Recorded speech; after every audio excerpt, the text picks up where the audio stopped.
Perkenalkan, nama saya Tri Intani dengan NIM 858158435. Saya dari Prodi 118 PGSD 1 UPBJJ UT Palangkaraya.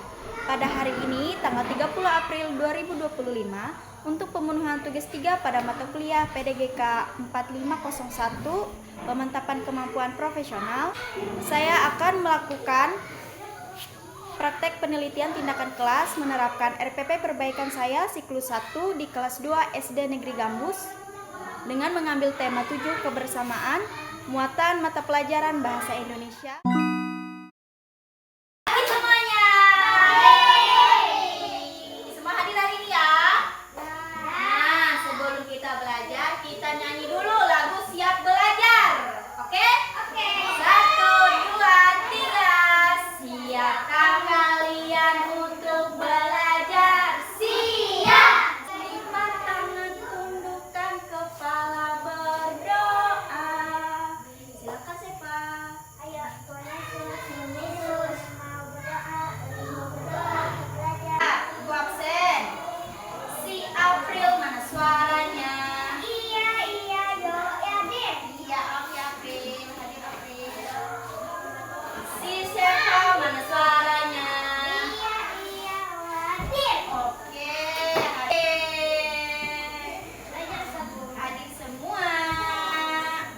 Tempat duduknya hari ini kita ratakan ke depan lah. Nah, siapa yang masih ingat tentang dongeng fabel? Ya April, apa April? Dongeng binatang. Iya, pintar April, dongeng binatang. Apa yang kalian ketahui tentang fabel? Apa? Kiel. Dongeng si kecil. Iya, dongeng si kancil. Karena di dalam dongeng itu yang berperan si kancil. Kancil itu binatang atau apa? Binatang. Iya, binatang ya. Ya. Bikin Iya. drama buaya. Iya, kalau di dunia nyata pernah dengar enggak? Enggak kan? Ayam bisa bicara enggak di dunia nyata? Enggak.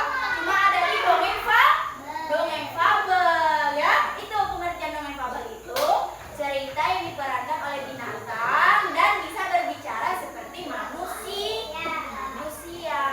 Hari ini tujuan perbaikan pembelajaran kita itu ibu mengharapkan kalian bisa menyebutkan nama tokoh dari cerita dongeng fabel yang akan kita saksikan nanti.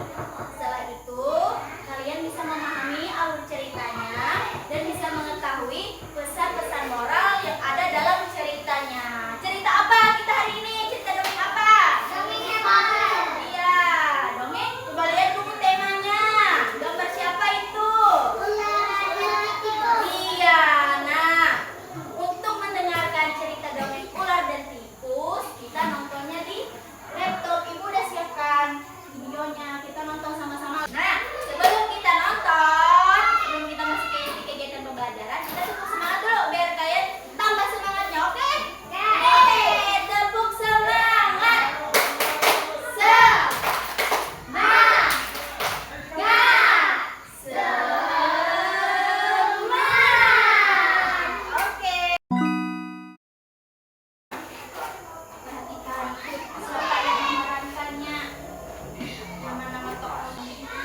dunia ini kita itu tidak bisa hidup sendiri. Si Sherly nggak bisa hidup sendiri kalau nggak ada orang tuanya, benar? Siapa yang bekerja menghasilkan duit dan memberi makan kalau misalnya orang tuanya nggak ada, ya nggak? Iya. Menjaga kebersamaan itu kita harus menjaga kerukunan. Contohnya apa menjaga kerukunan? Ayo, contohnya menjaga kerukunan itu seperti apa? Menjaga suatu teman. Iya. Nggak bisa sendirian. Iya. Contohnya kita saling menyayangi teman kita, saling menghormati teman kita, kemudian saling menghargai teman kita, ya enggak? Nah, itu termasuk menjaga kerukunan. Contohnya LKS, gambar kerja siswa. Ini maka kalian tuliskan jawaban kalian di kolom-kolom ini. Ya, dibagi dulu biar kalian lihat. Nih. Di kolom ini nanti kalian jawab apa isi dari cerita yang kita tonton tadi. Itu apa nomor 1 pertanyaannya? Bacakan. Ya, tulis namanya.